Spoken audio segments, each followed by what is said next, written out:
Welcome, everyone. Simon Rosenberg, Opium Chronicles, back with our weekly gathering of our plucky, patriotic, and proud paid subscribers. Um, it's great to be with all of you tonight. You know, I what we'll do here is I'll speak for a little bit, then we'll get to questions.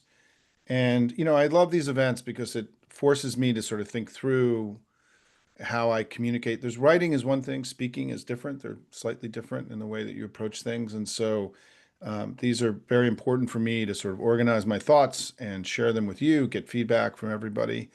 Um, and I have, as I wrote this morning, I have my overwhelming sense of the moment right now is that he is really weakening. And, we are getting stronger, but that the dynamic that matters right now is that he's being thwarted and he's losing. He's doing a lot of damage. And you all hear me say all the time that we have to keep these two thoughts in our head simultaneously. That one is that he's doing incredible damage to the country. He's breaking things that will be difficult, if not impossible, to repair.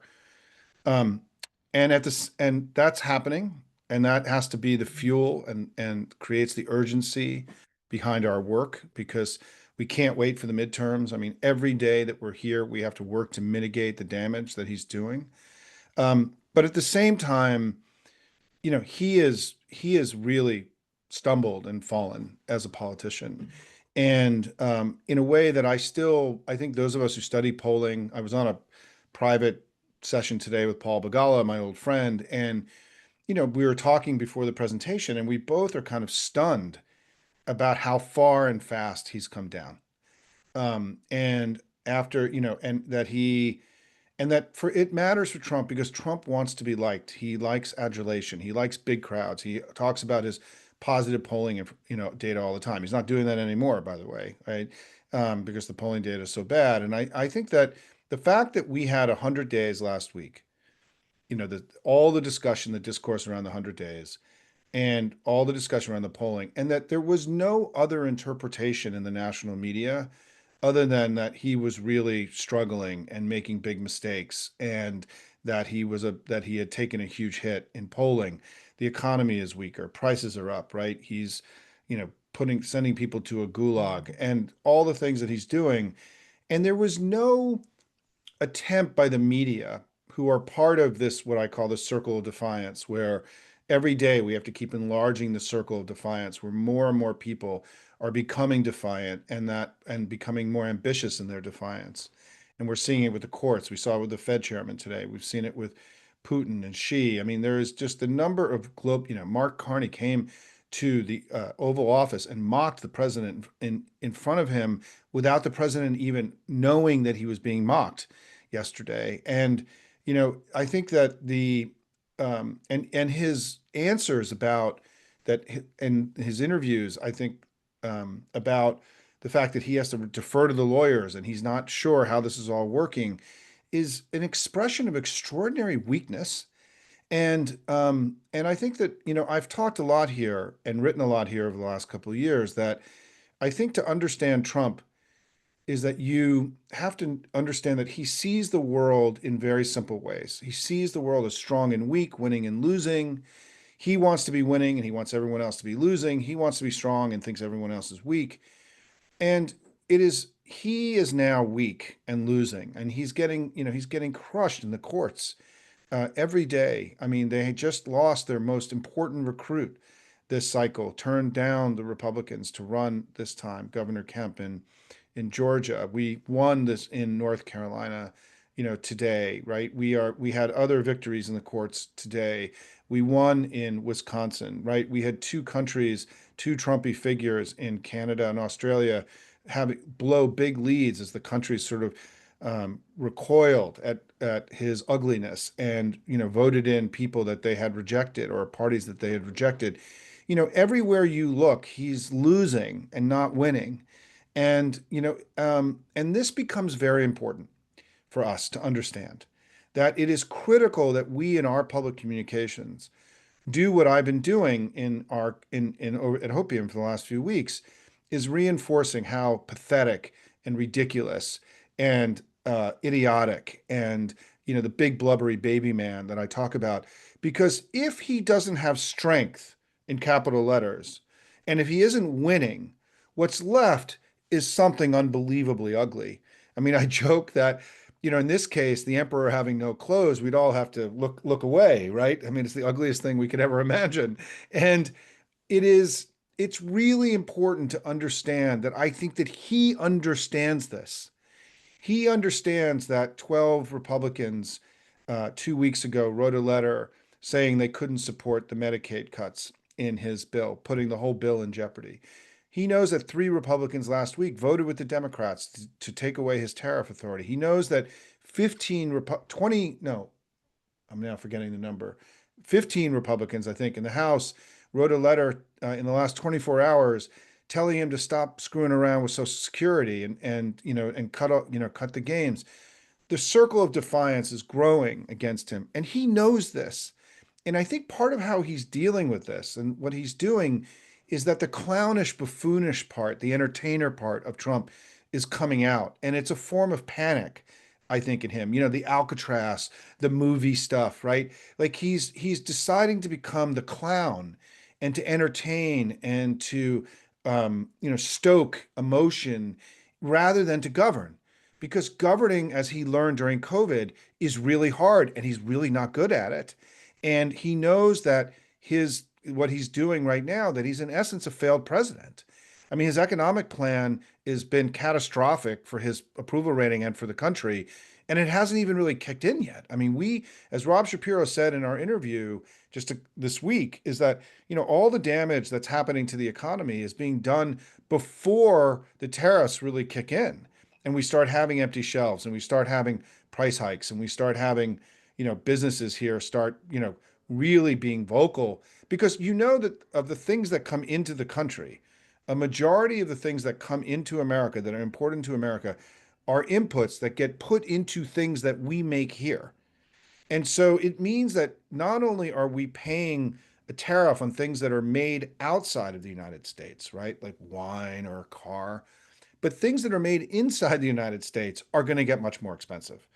And I think that I don't know that Trump, in listening to him in the last few days, as I've been writing, I really feel that he has been more delusional, unhinged, incoherent, not making sense when he speaks, and sort of detached and kind of out of it than I've seen him potentially ever. I really do feel that the stench of failure and the sense that this thing isn't working and that people are starting to get really unhappy is and the rejection, which matters to him, the rejection from the American people and from foreign leaders and the mocking that's going on, it's getting to him. And the way that it's manifesting is that, he looked like weak and pathetic and weird in these interviews that he gave in particularly the NBC News interview. He was slurring his words. I mean, he was not right. He looked unwell, unfit. His answers were wild. He's not connected to reality. I don't know that he really is any longer aware of what's really happening around him. The way that he describes how tariffs work are not actually how they work. And he's been briefed on this a million times. And, you can sit here and say, well, Trump is just being Trump. Or, we can just conclude that he's batshit fucking crazy.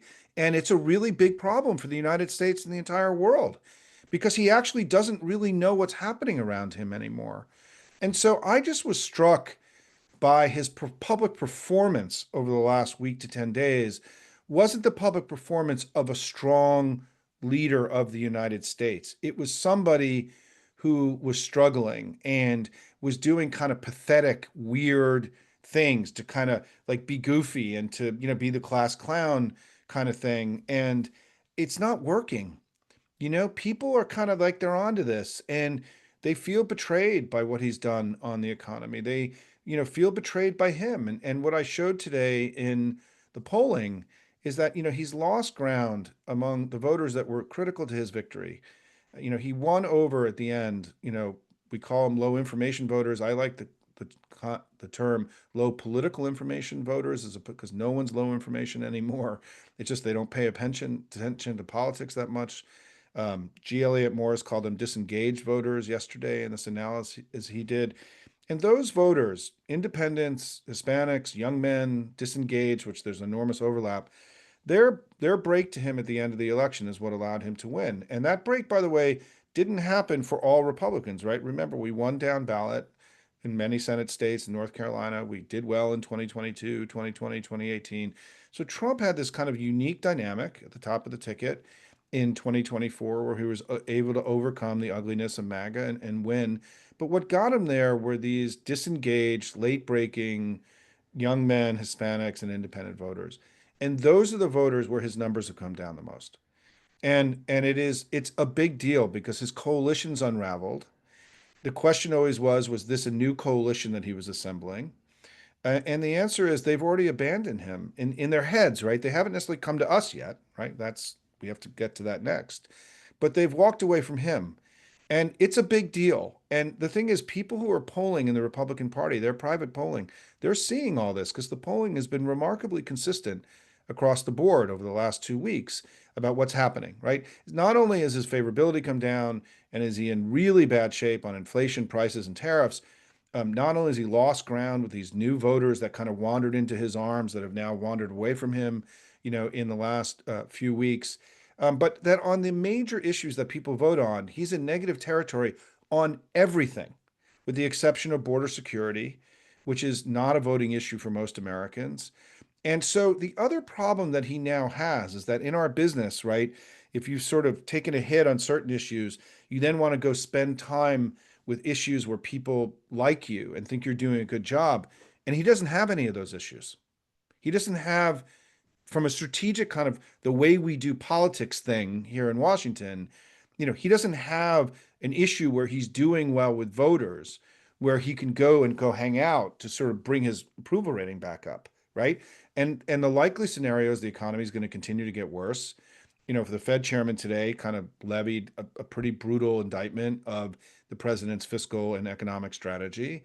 And they are in a bind because they don't have anywhere to go. And where they've been going is they've been sort of pushing the ugly immigrant button again and again. And as Karl Rove himself said yesterday or 2 days ago, that Trump has now blown his lead on immigration because they've been so extreme and so crazy, sending people to Libya and to Salvadoran gulags and disappearing people on the street using, police state tactics, that's now caused his advantage on the central issue that drives the MAGA coalition, right? Which is this sort of nativism, racism, sort of contempt for immigrants and people not like me and all that stuff. That's eroding for him. And so he has nowhere to go. There's no obvious, if the political people in the White House don't have an obvious path forward to deal with his fall, and because it's across the board and it's significant. And so he is weakened in all the way that we understand power in Washington. And what it means for us is that we just have to be operating with greater confidence and faith and start recognizing that what happened in the election was not a sign of his strength, but it was frankly really more of an evidence of the hangover from Biden and not a campaign that didn't really figure out how to sell Kamala well. Kamala did a phenomenal job, but the campaign did not. And so what it meant was that Trump, for all this, that you hear like, well, people voted for him, right? Well, the people that gave him the election now have abandoned him. So his mandate has been withdrawn. And I think that he's got legitimacy issues now because he's not operating like a legitimate president of the United States. And I think these questions around that have been more forcefully thrown at him about why is it do you think it's appropriate for you to operate outside of rule of law and outside the Constitution when there is no version of America that exists outside the constitutional order? We're not a country that had a history as a monarchical country or had other forms of government, right? We have one government all of our history. There is no America that exists without in the constitutional order. And Donald Trump, in all of his madness and his idiocy and his narcissism and his age and his declining state, has decided that he does not have to operate inside the constitutional order, that he's made that decision on his own. And it's not his decision to make, right? He doesn't actually have that option. And you even saw, and so I think that the awareness in the media, in the public, in the elites that this stuff he's doing where he's claiming that he can appropriate powers that are congressional powers that aren't his own, or that he can disappear people, the courts and the people who, most of the United States that are still operating inside the constitutional order and rule of law, are telling him to fuck off, right? Like, what do you mean you're gonna, who do you think you are? You mad dictator, you tin pot dictator, you banana Republican, as some people have called him, right? And it's just not working because, on the face of it, as I wrote today, it's so fundamentally ridiculous that he thinks that somehow he does not actually have to operate inside the rules that have governed this country, since 1787, that somehow he has a special pass. He doesn't have to apply, the rules don't apply to him. And that kind of thinking, everybody, is madness, right? It is literally madness. And, Ruth Ben Guyot and other, historians have written about strongmen, and people who write about, dictators and so on. It is madness, right? Because they believe that they are better than the rest of us. And that is such a fundamental rejection of everything that this country has ever stood for, right? Of equality under the law. You can go down the long list. And so I think that in some ways, as I wrote today, it is important for us to continue to live in this place. When we look at him, we don't see strength. We don't see power. We don't see a winner. We see the big blubbery baby man, and we see a loser, and we see a guy who's completely failing, and that, as I say, he's a fuck up and a lame duck, right? And that we have to not give him power that he doesn't have, because the power of a strong man is in part, it's a fiction, it's illusion, and we have the power to take that away from him, right? We don't have to give that to him. We can live in this other place where he's a ridiculous figure. He's a comical figure. He's like Mike Myers, playing, Dr. Evil or whatever that was, right? Dr. Strangeglove. He's a fictional figure that he's invented that is actually absurd and ridiculous and insulting and pathetic and desperate, as opposed to being strong. And so I think we have to continue to meditate every day on the centrality of this strong and weak and winning and losing, because it is central. And I think that one of the reasons, and I think there were many reasons we lost the election, but I think one of them was that Kamala Harris's campaign did not understand this. And I was vocal about this and writing about this at the time. I also briefed the campaign on this. When Kamala Harris came out of that debate where she kicked his ass and we were winning in the polls, we were raising tons of money, we had incredible momentum coming out of the convention, she started publicly saying that she was the underdog. And what that meant was that she was weak and he was strong. And she gave away power by doing that. Because again, if you take away strong, all that's left is the ugliest political thing that we've ever seen, a painted man whose girdle is working overtime. All these things about him that we all know about him, right? Who doesn't make sense any longer. And I think the campaign misunderstood this strong versus weak dynamic. And I think it did a lot of damage to us. All of you got emails all the time telling you from the campaign that we were losing and that Trump was ahead and that Nate Silver was saying, and by the way, that wasn't true. I mean, in the final set of the poll people who put out the final set of predictions in the election, 7 out of the 8 major forecasters had her winning the election. And I think one of the reasons he was able to get these young people and Hispanics and independents break to him at the end is that they believed he was winning the election, that they believed he was strong and that he was a winner and that with him you'd have a better life. And so I think for us as Democrats, and I had a long talk in my talk with Rachel this week in the video we did, when we poll on our side, we issues are paramount in our polling, right? And it's in part because a lot of our money are tied up in 501c3, C4, C6 organizations that are issue-based organizations by law. And that sort of bleeds into the way that we see politics. Republicans spend a lot more time polling and researching things that are not issue-based, that are about things like Joe Rogan and going to wrestling matches and going to being strong, for example, right? The issue of strength and weakness is central to their polling. And it doesn't even show up in our polling, in our research. It's not even a set of questions that we ask. Have you ever seen a Democratic poll that asks the question is, do you believe he's a strong leader or a weak leader? We don't even ask those questions. And so one of the things that we have to do is we have to change the way that we do our research and that we understand that because politics is not just about issues, it's about culture, it's about a lot of things. It's also about whether you think your leader is competent and can get the job done and is a nice person and is articulate, right? Is attractive, is handsome. There's all these other things that go into the assessment of whether you're going to be for somebody, right?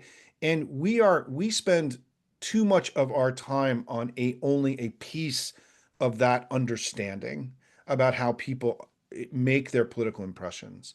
And I think that one of the most urgent things is that we have to have a complete big conversation around strong and weak, winning and losing as a thing, right, in our family, because I think it was a contributor to a loss, by the way, again, that was not about the loss of the Democratic Party, right? We won in 2018 and 2020 and 2022 and 2023. We won these Senate races. We won half the statewide races in North Carolina in 20. We just won the Allison Riggs race again, today. Congratulations, everybody. And so we won in a lot of places in 2024. We didn't win at the presidential level. And I think that one of the reasons why is that have we need to learn about the strength and weakness thing. And I will tell you right now, if I'm right about everything I'm saying, the fact that Trump is polling so poorly, the economy's going down, that he's getting his ass kicked and all these things, he knows this is a big problem.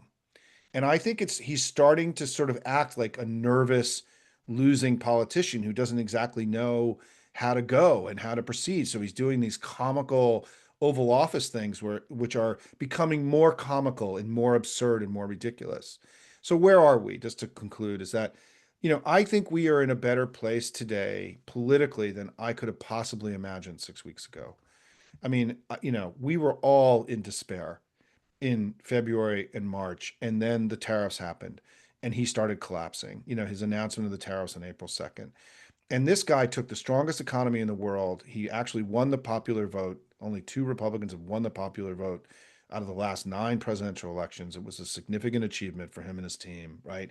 They had control of the Congress, and he's blown it. And as I was on a discussion with Stuart Stevens recently about how, once a president blows it, it's very hard for them to recover. It happened with Biden in Afghanistan, with the perception that he kind of blew Afghanistan. It happened with Katrina and Bush.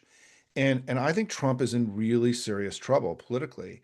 And what it means for us is that we have to have a two-track strategy. We have to be working every day to mitigate the damage that he's doing to the country. And that means continuing to try to get the tariffs rolled back, to kill the reconciliation bill, to continue fighting in the courts and in the place of a court of a public opinion about his abandonment of the constitutional order.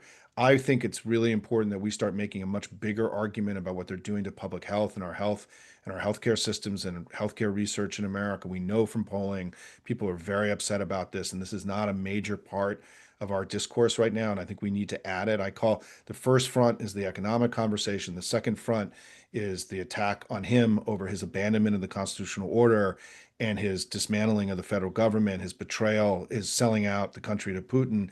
And then to me, the third front is on healthcare and on what they're doing. Kennedy talking about a ridiculous figure. Robert Kennedy is one of the most ridiculous figures in Western history, given what he's trying to do right now, returning America to the medieval times in terms of the way that we approach healthcare, right? And then finally, I want to just throw out there as a thing to be working on together, as I've written about this, is that we need to own the fourth. My hair's a little crazy tonight. Sorry, everybody. It's hard to do it because the mirror there. Oops, let me just do this. Thank you. What happened tonight? Sorry.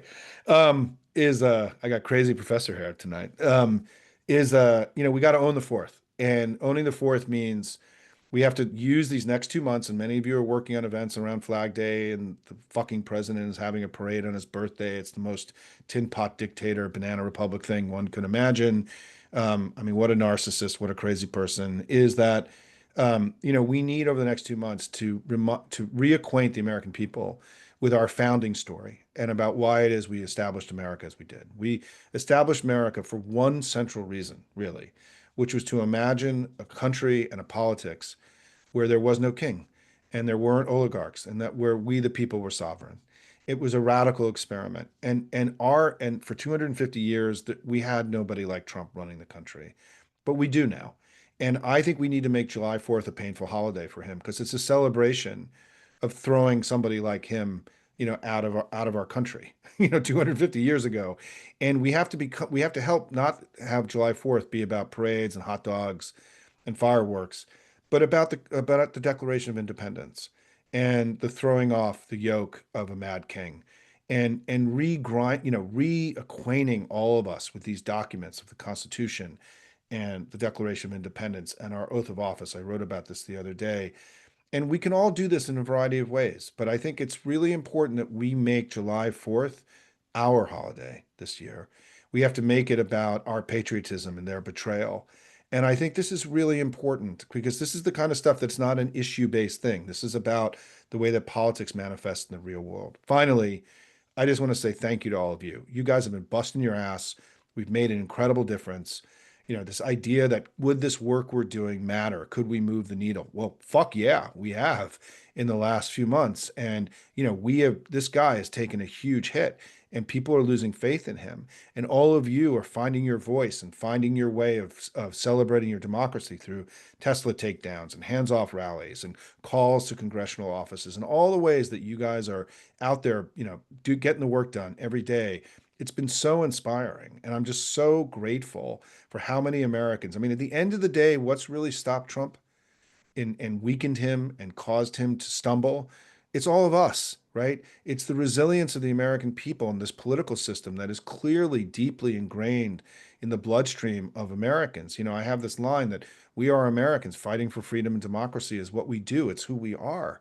And you've seen that. I mean, of all the polls taken in the last 2 weeks, the issue where he was the weakest, where the country was most against him, was on the question of should he follow court orders.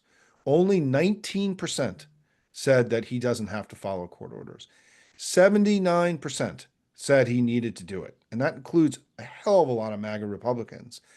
And so on that issue where he has been fighting and digging in on Abrego Garcia and all this stuff, it's the worst issue in polling for him.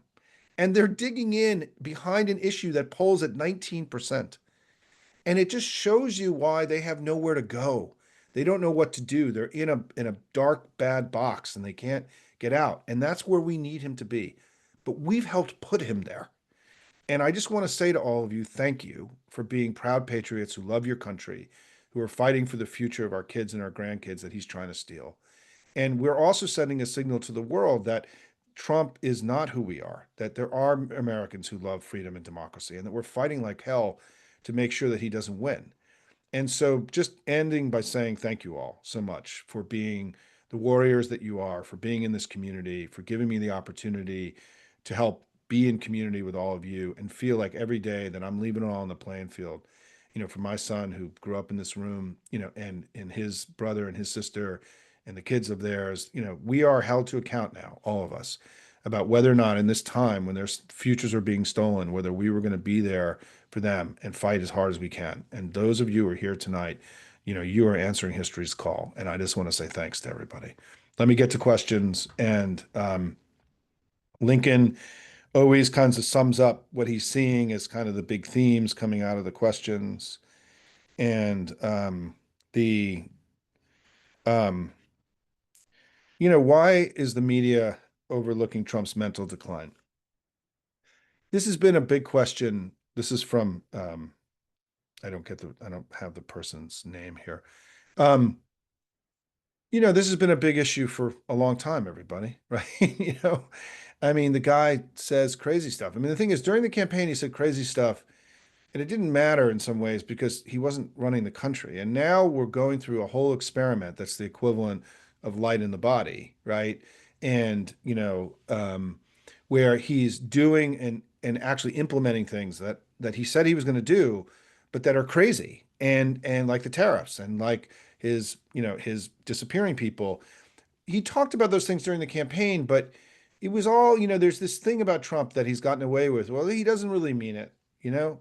He's just joking, locker room talk, he can't really mean it. It can't be that bad, right? And I do think, though, as somebody who grew up in the media business, like my first job out of college was at ABC News. Um, man, I just realized how long ago it was. It's a little scary. And I grew up in the media business. I do think there's a change in the tone of the media coverage every day. I mean, tonight, the New York Times published a piece about the fact that Melania is basically no one knows where she is and she's not around. And it's not known where she is, right? And that piece would not have been published 2 months ago. It just wouldn't have, it would not have been able to get through. And I want to go back and credit, I think one person deserves a lot of credit. I mean, there have been a lot of heroes here, right? Cory Booker and Bernie and AOC and, Chris Van Hollen. But I think the president of Harvard, Alan Garber, played a really important role in enlarging this circle of defiance. I think his letter and the way that Harvard has fought put a lot of pressure on a lot of other establishment institutions to start fighting much harder. And it was a courageous act, and he really deserves a lot of credit for this, in my view. I think it was sort of one of these really important hinge moments. And I also want to congratulate Perkins Coie, the law firm that just won and challenged. Perkins Coie is the law firm to Opium Chronicles. I've been a Perkins Coie client for over 30 years. They've been my lawyer through my entire political career here in Washington. I did a call with my lawyer today over some things that I've been thinking about doing with Opium. And I congratulated him for the courage of the firm. And he said what was amazing was that in the deliberation inside, there basically wasn't a deliberation. They made an immediate decision to sue and to fight. And that those courageous steps and that are these steps forward that we all take are enlarging the circle of defiance, as I call it. And so I do think I think that if you look through the interviews that were done with ABC and NBC, there was kind of implicit moments in those interviews where the person interviewing Trump was clearly uncomfortable about the transaction that was happening because of his madness and because of his lying and because of his, just making stuff up. And so I think we have to keep putting the pressure in the media. But I think part of the way that we put pressure in the media is by continuing doing all of our work and promoting Opium Chronicles and Midas Touch and Courier Newsroom and all the amazing new outlets, the Contrarian and Bulwark and everybody who's doing amazing work. Our success is putting pressure on the mainstream media, right? And so the stronger we get as independent media, the stronger, the more pressure we put on them. Because what we do is we shame them into going as far as we're going. We enlarge the circle of where they can go. We soften the ground for them and they can follow us. And it's why what I do with Hopium every day, I hope all of you understand Hopium is like a sketch pad, right? I'm throwing new words out. One of my favorite phrases in the last few weeks is not just owning the fourth, but that his economic strategy is he wants us to pay more and get less, right? Like these kinds of things that become catchy things that kind of capture the moment is I throw a lot of this stuff out there every day. And this stuff gets picked up by politicians, right? It gets into the bloodstream of the ecosystem, right? Just because people read something, they don't necessarily know that it came from Hopium, but it gets into their head and happens with me. I mean, there are times I write things and I realize 3 weeks later where that really came from and where I got it from. But Hopium is like a sketch pad, right? We're throwing a lot of stuff against the wall. It's a lab, right? In some ways, a political lab, and done in a different way. And Donnie Two Dolls, yeah, I know, it's great. Richard asks, can we discuss possible hybrid on-site virtual town halls coordinated with the DNC and state chairs? I think that if you watch the interview with Jane Klebb, I mean, the town hall project that began, and if you haven't watched the interview, Jane gives me credit on air for having pushed the DNC and the state parties to doing this from when she came and joined us after the election, where I sort of lobbied for this town hall concept that we had come up with. And I didn't know but she says on air that, the central reason this happened is because of you bugging us about this, right? They've done over 150 town halls. And, and what's happening now is the town hall as a thing is now a thing, right? It's not necessarily being organized, by the DNC, by the ASDC, by the state party. You know, some of you have been involved in empty chair events that you've organized yourselves for missing Republicans, right? But the town hall concept has really exploded, and it's becoming now one of a tool in our toolbox that's going to be a central part of our tools.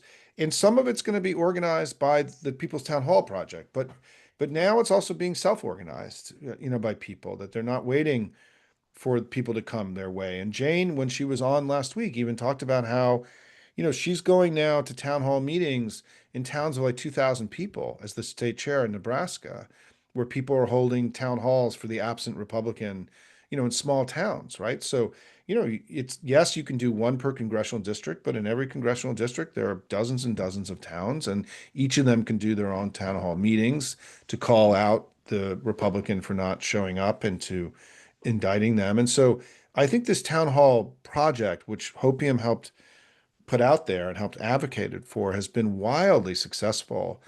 And you're not necessarily reading the coverage of every one of these things. I mean, did anyone here know there's been 150 town halls, through the People's Town Hall Project already? I didn't know that, right? I mean, how would we know that? And so, and many of you have gone to them, to these town halls and participated in them, help organize them. That would be another project. What's the plan for July 4th? I don't know. I don't have a plan. It's a challenge in essence, the way to think about it. And all of you have been very creative, right? And I think that one of the most important things that's happened, Susan Morgan, I don't know if Susan's on tonight, but Susan Morgan, who's active in Northern California, is mentioned to me that in the grassroots communities around the country, there's a lot of growing understanding that the more that the actions can be owned and organized by local communities, the more salient and effective they are. And that's why I often don't have strong recommendations about what to do. What I'm saying is, here's an idea, you take it, make it your own, and personalize it to your own community, working with the state party, working with local politicians, working with Indivisible, working with other actors, right? And I threw out in the Owning the Fourth, I threw out a bunch of ideas of things that could get done. The reading of the Declaration, dramatic readings of the Declaration, the Constitution, people doing social media posts about different parts. Oh, you know what I forgot to do? I want to do the amendment. Anyway, so I think I don't know um, about what the right way to do it is. But what's important, if you're a Hopium person, right, and you come on our daily chat, what I love about our chat is that people are learning from self-reports about what people are doing in other parts of the country and then copying or emulating them. And so I think that's part of the power of this Hopium community, is that we're learning from each other. We're learning how to do all this together. I don't know what to do. I'm throwing stuff against the wall every day. We're in an unprecedented circumstance. And I do think this idea that there's sort of this competition, this bottom-up competition, that we see the dozens of people who want to run for president now all trying to outdo each other, right? This stuff is really important because it makes local ownership, makes it, I think, will make us more likely to be successful and for this to be sustainable over time than us following the direction of any single entity. Whether, and you notice, by the way, the Democratic Party itself has not tried to take control all of this, right? They've just said, this is the thing we're going to do. There are other people doing good work too. And we really applaud that. And that we're not asking all of this activity to be run or centralized, because they know it would be unsuccessful if they did that, right? Because we are in a democracy. All of you come from communities. And I think that I will tell you that when we look back at this time about how we got to this place, millions and millions of people now going out in public and taking action, I do think the Tesla takedowns were a really big deal. And I think that, yes, the hands-off rallies, and yes, all those were really important. But I got this sense from reading Hopium every day that for a lot of people, the Tesla takedowns were sort of the first thing they did. And they were smaller, they were more manageable. They had, we hated Elon, and that it was sort of a gateway into greater activism. And they were all over the country too, right? I mean, they were everywhere. And so it's just been, I'm very, as somebody, look, I've worked in campaigns and politics now most of my adult life. I'm very excited that the other thing we have to acknowledge, and in terms of the thank you part, think about how many millions of people have gone out at events, and there has not been a single incident anywhere, not a single negative incident. These have been incredibly peaceful protests. People, they're becoming joyous and happy. It's a way for people now, another stage of us getting out of COVID. It's also, by the way, a stage of us moving away from this kind of Zoom-based politics that we've been running for the last few years that came out of the COVID era. It's returning back to more in-person politics, which is why I think for Hopium, I have to start figuring out how to have Hopium go out into the real world and not just be me writing and doing this every day. I am in the final stages of signing off on t-shirts and hats, which and us starting getting Hopium merch. It's coming. It's been a little bit more complicated than I thought, actually, but it's happening soon. So you can wear Hopium shirts out into the world. I also want to do some kind of tour in the fall. I don't think I can do it before the fall. I think it's too late now for the summer.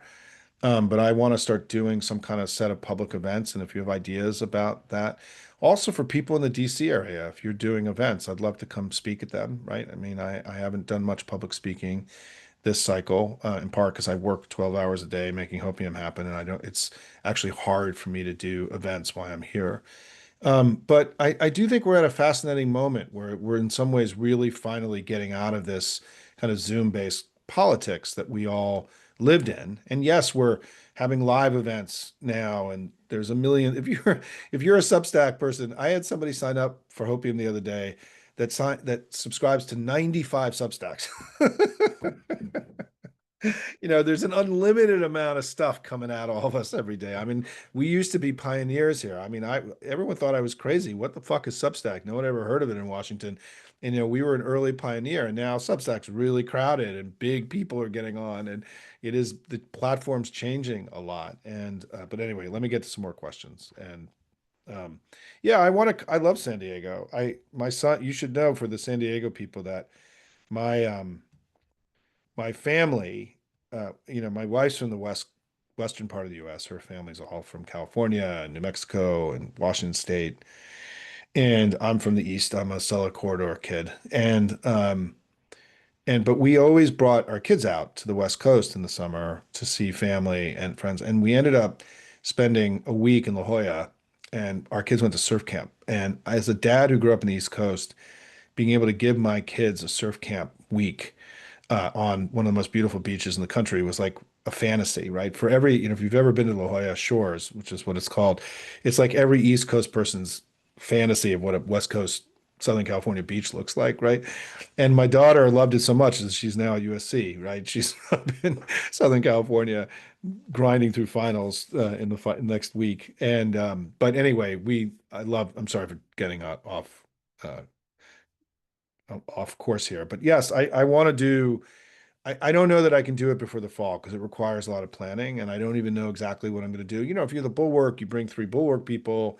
I'm just me, right? And I can't just do an event by myself. I've got to do it with others, and so I'm trying to game out. So I'll crowdsource this. If you guys have ideas about how a Simon tour would go, I would love to hear from you in the chat, not in tonight's chat, but in the Hopium chat, or send us an email, right? I'd love to get your um, Lincoln just sent me a question. What am I doing to take care of myself?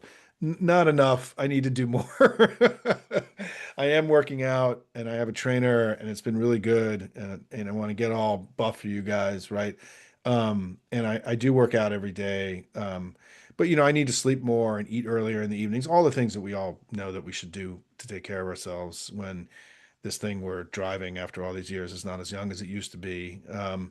Yeah, I also need part of the reason I'm going to start coming back to you for money and more support is that I do need to start being able to have Hopium be produced without me having to write it every day. And so that I can go out and do public events, that I can take days off, right? I mean, I haven't had many days not working in the last 3 years, actually. I mean, where my sort of little journey back into the public's eye happened was in the spring of 2022, when I did this PowerPoint presentation that went completely viral and crazy, that I started getting invited to lots of grassroots groups to go speak about how the election was going to turn out better than people expected. So I've been, doing these kinds of events. I've done hundreds and hundreds of private grassroots events. I've done tons of public events. I've been working really hard for like 3 years. And, I need, and part of the issue now with Substack is that you got to feed the beast every day. I mean, if I took 2 weeks off, I could lose a large number of subscribers, right? Because you guys just go wander off into other places. And so the model of Substack also is a little bit of a ball and chain in some ways. And I've got to figure out how to, have more days where I'm not thinking about politics. And because it's hard, it's debilitating, it's difficult. We're all, live in this. It's a horror show every day. And part of the way that I actually get through it and manage it is by working and doing the work with all of you, right? The writing every day is a way for me to channel my anxiety and my fear into concrete action, right? This community, I spend way too much time in my day reading all the comments because it actually just makes me happy, watching what all you guys are doing all over the country. But I need to do more, and I got to lose a little bit of weight and just get a little bit healthier. And we garden. You can't see out the window, but I've got a little crazy garden out front, this guerrilla garden that I built a couple years ago that is doing really well. But I need to be better about that, the way that we all do, right? I mean, we all have to manage our physical and mental health all the time, and we all got to take care of us and each other, through these difficult times. Take weekends off. I'm going to at some point. Hopium is gonna go through. We're testing out all this new live stuff. Substack as a platform is dramatically changing, and Hopium's going to have to change with it. I have to be able to keep up. And I'm we're in the early stages. We're testing now live. I don't want to do two Hopiums a day. I don't want to do a morning and an afternoon, but there'll probably be two Hopiums a day, 3 days a week, probably. Um, I'm really proud of the high quality content that I'm bringing to you on video. I think the interviews we're doing, if you get a chance, and I know it's harder, you read Hopium in 5 minutes and you get through everything. These interviews usually are 20, 25 minutes, but I'm bringing really great people in, and I've shown that I'm really confident now that I can bring you a steady diet of really high quality events that are additive and that are in the spirit of Hopium, right? And as opposed to episodic events. We're now up on Spotify and YouTube. We're going to go up on Apple Podcasts soon. And we have a live event, with Katie Fang on Friday at 1. Please come. Katie, I was on her show many times. She's out now. She's left MSNBC. She's an independent journalist. Learn how to use the live feature. We're going to continue to try to teach you. We'll probably be doing 2 or 3 live events a week from now on. Um, they're well attended. People like the live events. It's a little bit, you come here live with me every week, right? For those of you who come live. And also just the way Substack works, they're really pushing live, and so it brings new people into the Hopium community, which is important. So Hopium's going to grow, and I've got to bring on a few collaborators and things. I don't want to become something like the Bulwark or Contrarian. I mean, that's a different thing than what we are, right? Part of what makes Hopium work is that we are small, we are intimate, right? I don't want this to become a media organization. We can become bigger, and we can maintain our brand positioning, sort of elite brand positioning in essence, but we do have to grow, and that's why your contribution to Hopium and your subscription really matters. Because I'm going to have to make some investments in the next few months to really start going to Hopium 2.0 in the coming months. Yeah, Substack has been amazing, and I'm really proud. I mean, people in DC thought I was a nutbag for I was running a think tank, a very traditional think tank, a think tank that was like a private thing for the Democratic Party and for center left politics. And I moved that kind of sensibility. I felt confident that I could move it all to Substack. And I feel pretty vindicated now watching Substack, explode the way that it has. Our community played a major role in growing the center left side of Substack. I mean, we were pioneers in all this, and I'm really proud of that. And yes, yeah, Substack offers more than any of us can possibly manage. I mean, I subscribe to lots of people, and I don't ever open the email because I just don't have time, right? I mean, And it's why I'm in a far more competitive space. And it's why the offering here has to get a little bit stronger and a little bit more muscular, I think. Hopium doesn't have to become huge, but it's going to have to become bigger and for it to work economically. And we can get there together. I'm confident of that. Let me go to other um yeah, I mean there's lots of synergy. I mean, all of you know, I mean, I mean, I don't know that there's anyone who's done more to promote independent media than I have over the last 2.5 years, to be honest. I mean, I did dozens of appearances on Midas Touch. I did an entire series with Courier Newsroom. I've done tons of events with Deep State Radio and promoting Deep State Radio. What was the other main? Oh, Lincoln Square. I've been on a million times. I mean, I bring all that stuff into Hopium. I mean, I did an entire collaborative series with Courier Newsroom, right? The very first event I ever did with Midas Touch was in February of 2023, even before we founded Hopium. I did an event that had Lincoln, what's now called Lincoln Square Media, Joe Trippi, Ben Masalis, um, Tara McGowan, and David Rothkopf. And so I did an entire event under NDN in February 2023 showcasing all this new media stuff. And so we've been a huge promoter and we can do more. We can do more collaborative work. Um, and that's important. And yeah, so I mean, look, the live feature at Substack is going to be wild because, you can just go live anywhere, right? So it means you're going to start seeing more live Substack from actual events, from protests, rallies, political politicians are going to start show broadcasting their speeches and their events on Substack, right? The way they do in YouTube. The live thing, which is relatively new, is for our business is going to be a big deal. And for other businesses, it won't be that important, but for our business, it's really going to matter. Yeah, Jim Acosta's great. I mean, Jim Acosta, somebody just mentioned here, and there's a lot of amazing stuff happening. Um, I do think, I see some questions about corruption. I will say that I think that this event Trump is doing on May 22nd is going to be a big moment because he's literally selling access to the White House. Like it's just pure pay to play. It's unprecedented. Nothing like this has ever happened in American history. And I think you're already seeing Democrats, I wrote about this yesterday, really focus on the crypto scams and what he's doing with crypto and the self enrichment, which is obviously unconstitutional, illegal, everything, right? It's just unbelievably what he's doing.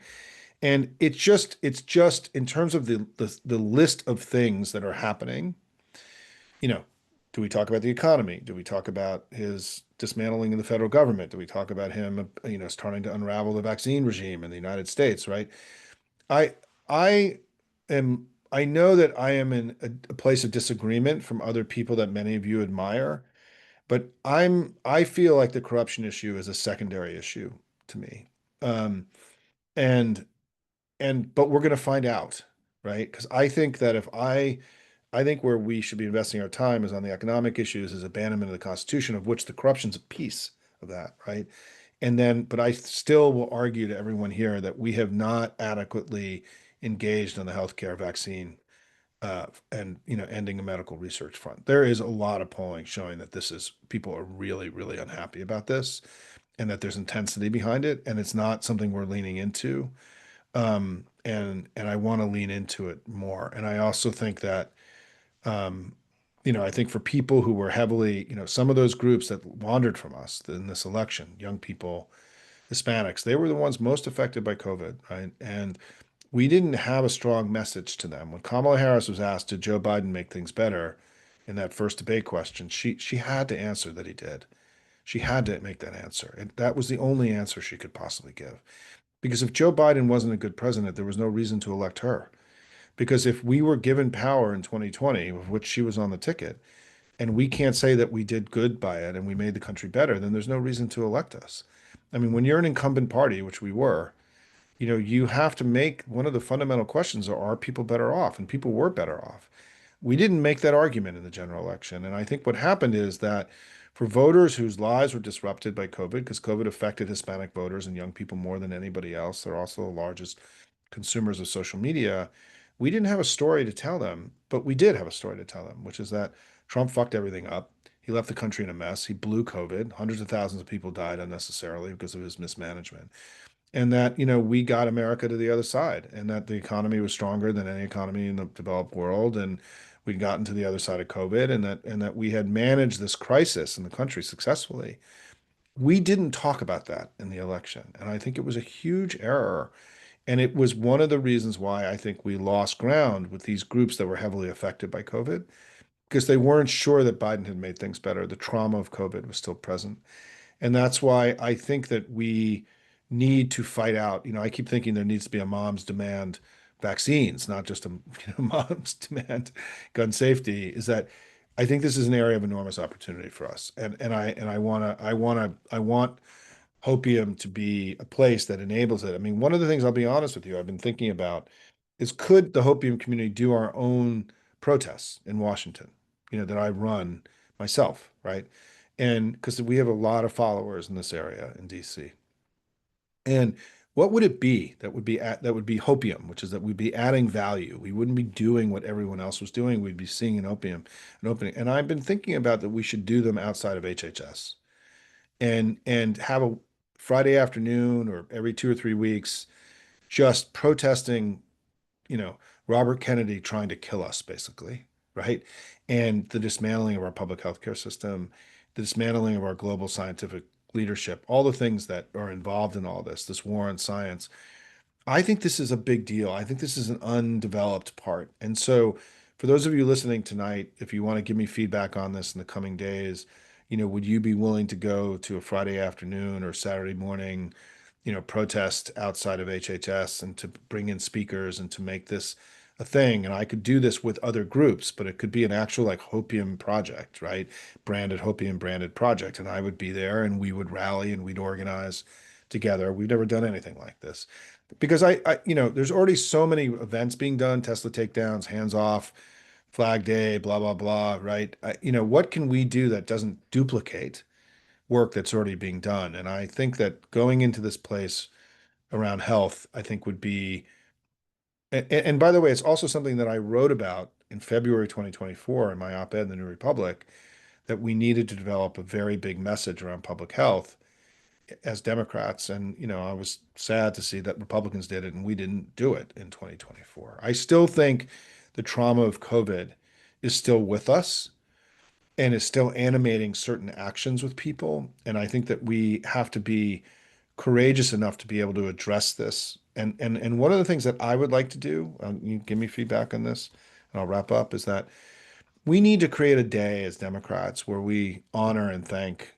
the doctors and the nurses and the teachers and everybody who got us through COVID. And I think Biden kind of ran away from this, and I think it was an error.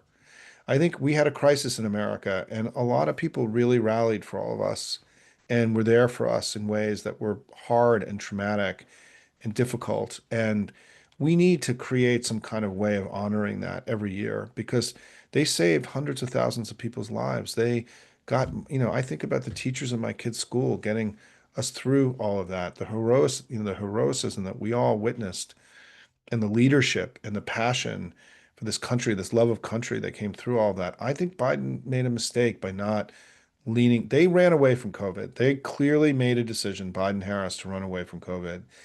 And I think it was a big mistake, because this was a major event. And I think for some people, and I can speak for my 3 kids, I mean, their lives were so dramatically impacted. And just to conclude this thing, if you watch the interview I did with Rachel, you all know that the Gen Z broke. There's 2 Gen Zs. There's an older Gen Z and a younger Gen Z. The younger Gen Z, which had more of their youth around Trump, and Trump was a normal figure, not the person that we see him, but he was president when they were growing up. They also went through the trauma of COVID, right? Younger Gen Z are much more Republican, and it's something that we're going to have to work through. But I really believe that a central reason that's the case is that Trump had something to talk. He talked about COVID. It was part of his narrative and story. And we didn't address the life disruption of COVID in the way that we needed to for people whose lives are heavily affected. Because we had a powerful message to them, is that he screwed it all up and we fixed it. And we didn't make that argument. And so instead, what we're getting is the unraveling, make America healthy again, and the unraveling of the vaccine regime in the United States. It's fucking crazy. And so this is just something that's I'm vamping with all of you. Let me wrap up by saying thank you all for being paid subscribers. Your support makes this place go every day. I think this community has been amazing. I'm really proud of what we've done. We innovate, we try new things, we learn, we share, we come back, we're stronger and better every day, right? But we've shown up in a time when people needed to show up, we've shown up. And I'm also really proud of the fact that we came up with ideas about how to engage that didn't involve working through traditional elections. We played a major role in Wisconsin. We played a major role in our victory with Allison Riggs just, today. We showed up there, but we also showed up by making tens or hundreds of thousands of phone calls to offices, by showing up at these rallies. We created a new form of political engagement here. We were leaders in articulating what could be done because we can't wait for the midterms. We need to do this two-track thing, right? We got to go win the midterms, but we got to mitigate the damage now and drive his approval rating down. And we have worked our fucking asses off on this over, these last few months. And I'm really proud of you guys for stepping up in a time when history was calling, your country needed you. You've been there fighting it out. And thank you for the opportunity to give me the resources to do this work, right? The money that comes in here frees up my time, right? I do this full time now, and to continue to grow and produce high quality content for you in a time of crisis. And so I want to end by saying thank you, everybody. You've been amazing, proud, plucky patriots that you are. And we just have to keep fighting as hard as we possibly can because our kids and our grandkids deserve the same opportunities that we had. And that's not guaranteed any longer. And that's why we have to work with the urgency that we all have in our heart and the confidence that we're going to get to the other side of this. Love you guys. Take care.